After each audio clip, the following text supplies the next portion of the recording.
이번에는 박성준 더불어민주당 원내대변인 모셨습니다. 안녕하십니까? 네, 안녕하세요. 네. 법무부에서 윤석열 검찰총장 징계 정직 2개월 이렇게 의결했습니다. 이게 어떻게 보셨습니까? 먼저 징계위의 어떤 판단에 대해서 이제 겸허히 수용하고 존중할 필요가 있고요. 예. 저는 이번 징계를 한 세 가지 차원에 좀 접근해서 바라볼 필요가 있다고 생각돼요. 예. 먼저는 이제 윤 총장에 대한 어떤 개인적인 문제, 그 과정에서 검찰 내부의 어떤 과제가 상당히 산적해 있다는 것이 드러났고, 네. 결국은 마지막으로는 검찰 개혁을 왜 해야 되는지 이 부분까지 저희가 밝혀진 것이 아니냐 이렇게 좀 판단하고 있고요. 네.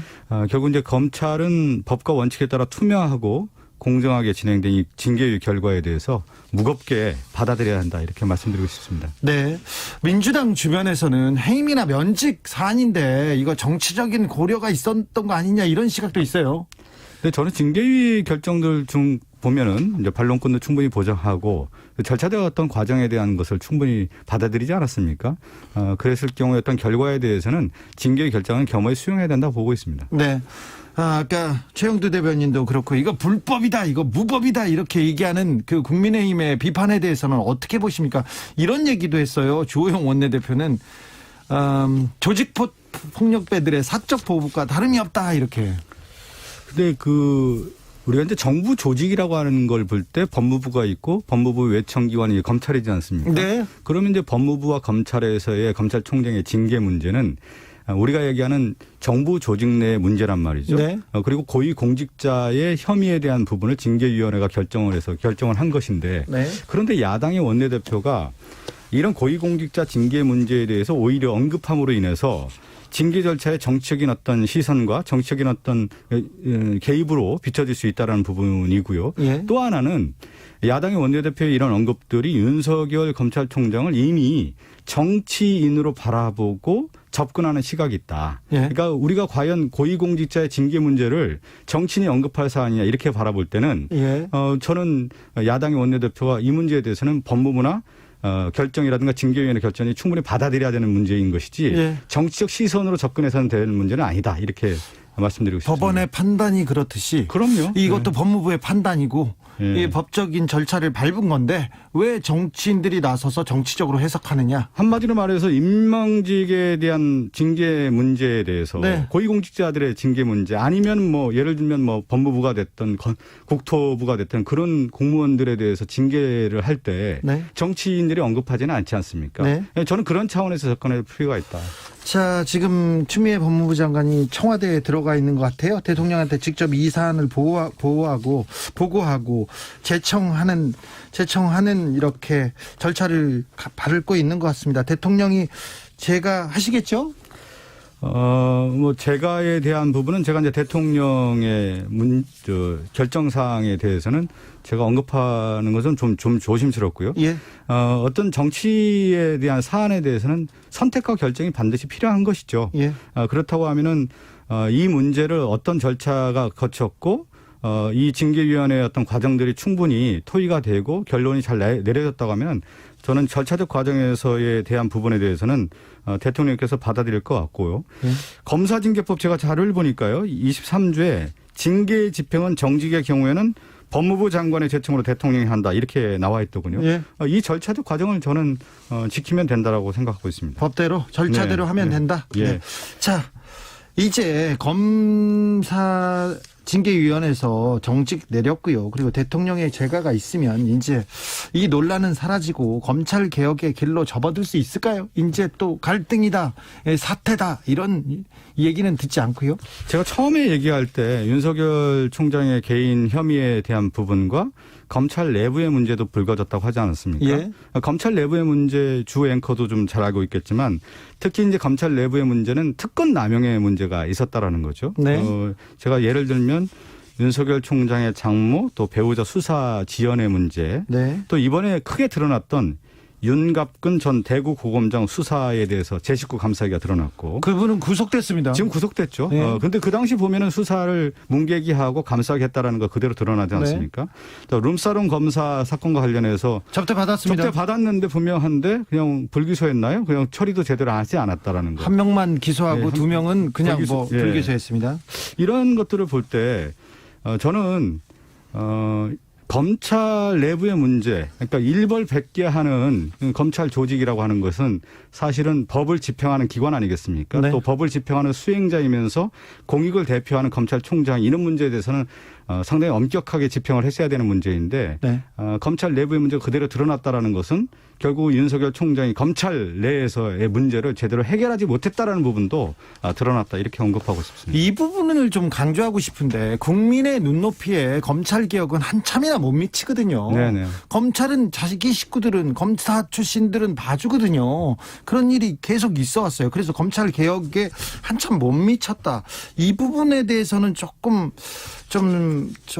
그러니까 대부분 이제 민주주의를 연구한 분들이라든가 헌법을 연구한 분들의 가장 공통적인 특징은 뭐냐면 정부 조직이 권력이 축적됐을 때는 그 조직이 폭력성으로 이어진다는 거예요. 그렇기 네. 때문에 늘 견제와 균형의 원리, 권력에 대한 집중만이 아니라 그 분산에 대한 그 제도적인 시스템, 민주화라고 하는 것은 제도화의 과정 아니겠습니까? 네. 그동안에 검찰 조직의 그 권력에 대한 집중에 대한 부분을 분산시키고 견제와 균형의 원리로 가야 된다라는 것이 지금 시대에 맞는 검찰개혁의 본류다 이렇게 바라보면은 전 정확할 것 같습니다. 국민의힘에서 계속해서 이 사태 정점은 문재인 대통령이다. 이렇게 문재인 대통령이 뒤에서 빠져가지고 이렇게 다 기획하고 있다. 이렇게 계속 문재인 대통령을 이렇게 불러오려는 그런 이야기를 계속 하지 않습니까? 네네. 그 부분은 어떻게 보시는지요? 저는 이렇게 봐야 될 것 같아요. 그러니까 대통령이 어떤 문제에 모든 것을 개입해서 결정한다라고 했을 경우는 그 자체가 큰 문제인 것이죠. 네. 왜 그러냐면 제가 처음에 얘기한 것처럼 법무부는 법무부의 절차도 과정이 있는 거고 검찰은 검찰의 과정이 있는 건데 여기에서 잘못된 부분은 하위에서 법적인 절차를 통해서 결정이 되는 거 아니겠습니까? 예. 그렇다고 하면 거기에 따른 문제가 발생했을 때 대통령이 최후의 결정을 하는 것이지 네. 그 과정에 개입해서는 논란의 문제가 되는 거고 그렇게 해서도 안 되는 문제인 것이죠. 그래서 그 과정상에서의 대통령은 책임을 묻는 것은 어불성설이다. 성립되지 않는 문제다. 이렇게 네. 보면 됩니다. 그런데요. 예. 저기 민주당 대변인이시니까 예, 제가 예. 물어볼게요. 검찰 개혁해야 된다. 국민 대다수가 검찰 개혁을 지지합니다. 네. 그런데 검찰 개혁의 과정인데 지금 이 그 윤석열 사태, 이 갈등 속에서 지지율이 계속 좀 떨어지는 양상이 있습니다. 예, 예. 공수처 출범해야 된다. 거의 대부분 지지했는데 최근에 민주당에서 공수처 그 개정안 통과시키고 나서 이거 잘못했다 이런 여론조사가 더 높게 나오는 거에 대해서는 어떻게 보시는지요? 저는 이제 두 가지로 바라볼 필요가 있을 것 같아요. 첫 번째는 국민들이 바라볼 때 오히려 검찰 개혁이 지지부진하다. 네. 오히려 속도전을 내야 되는데 그렇게 하지 못했다라는 부분에 대한 오히려 어떤 개혁이 질타. 좀 미진했다. 그 부분이 하나가 있고요. 두 예. 번째는 그 검찰 개혁을 하는 과정에서 우리가 잘 알고 있는 추미애 법무부 장관과 윤석열 총장의 갈등이 있는데 보통의 어떤 일을 추진하고 일을 만들기 위한 과정에서는 국민들이 바라볼 때 원만하고 세련되게 하기를 원합니다. 예. 그것이 정치라고 생각하고 있어요. 네. 그런데 그 과정에서 날섬이라든가 거침이 드러났을 때 국민들이 바라볼 때 이걸 제대로 하고 있는 거에 대한 어떤 비판적 시각이 분명히 있다라고 저는 판단하고 있고요. 예. 그렇지만 검찰개혁이라고 하는 본연의 모습을 볼 때 어떻게 원만하고 세련되게만 할 수가 있겠습니까? 거기에는 갈등이 있을 수밖에 없고 거침이 있을 수밖에 없는 문제다. 검찰개혁이라고 하는 것은 24년 전부터 시민단체가 제기를 하고 김대중 전 대통령이 대선 공약을 했고 노무현 대통령도 마찬가지로 그동안의 지난한 과정을 통해서 거쳐왔던 문제인데 이것이 어느 정도 숙성 단계에 있다 보니까 검찰의 어떤 조직적 저항도 분명히 있었던 것 같고요. 예. 그러다 보니까 그 과정에서의 어떤 갈등이라든가 거침이라든가 국민들이 바라볼 때 원만하지 않았던 모습이 저는 그것이 이제 지지율에 나타났다고 보고 더 나아가서는 이 문제가 잘 해결된다고 하면 저는 회복될 수 있다고 봅니다. 네. 아까 최영두 의원도 그렇게 지적했는데 코로나로 힘들고 민생 살려야 되는데 왜 지금 검찰 얘기만 하고 있냐. 그래서 국민들은 다 싫다, 싫어한다 이렇게 얘기하는 분들도 좀 많습니다. 이거 예. 좀 어렵습니다. 정부 여당은 어떤 일을 해야 되냐면요. 예. 책임을 지는 겁니다. 그리고 네. 어떤 사안에 대해서는 매듭을 지어야 되는 것이죠. 그 지금 코로나 문제도 있고 경제적인 어려움도 있고 또 정기국회 과정에서 여러 문제 난제들이 있었던데 우리가 얘기하는 개혁 입법에 대한 문제, 국정원법이라든가 공수처법이라든가 남북관계 발전법이라든가 이런 부분들을 해결해야 되는 것이죠. 네. 그 해결하는 과정에서 저는 매듭을 지었고 이제는 이제 총력을 어디다 집중을 해야 되는 거냐면 이제는 이제 선택과 집중이 필요한 시기인데 네. 바로 코로나 방역에 대한 문제 그리고 민생 경제 문제 더 나아가서는 국가 어떤 성장 동력을 만들어가는데 총력전을 펼쳐야 되고 이것은 여당만이 아니라 정부만이 아니라 야당도 협조를 해야 된다 이렇게 말씀드리고 싶습니다. 네. 이거 짧게 물어볼게요. 네. 윤석열 총장이 공수처 출범하면 첫 번째 수사 대상이 될 것이다 이렇게 얘기하는 당내 의원들이 좀 많습니까? 저는 그런 얘기를 하는 분은 별로 들어보지 못했고요. 네. 거의 없었고요. 다만 저는 이제 저도 정치를 하기 전에 방송을 해왔던 사람인데 예. 이제 방송은 방송인의 시각으로 세상을 바라보는데 네.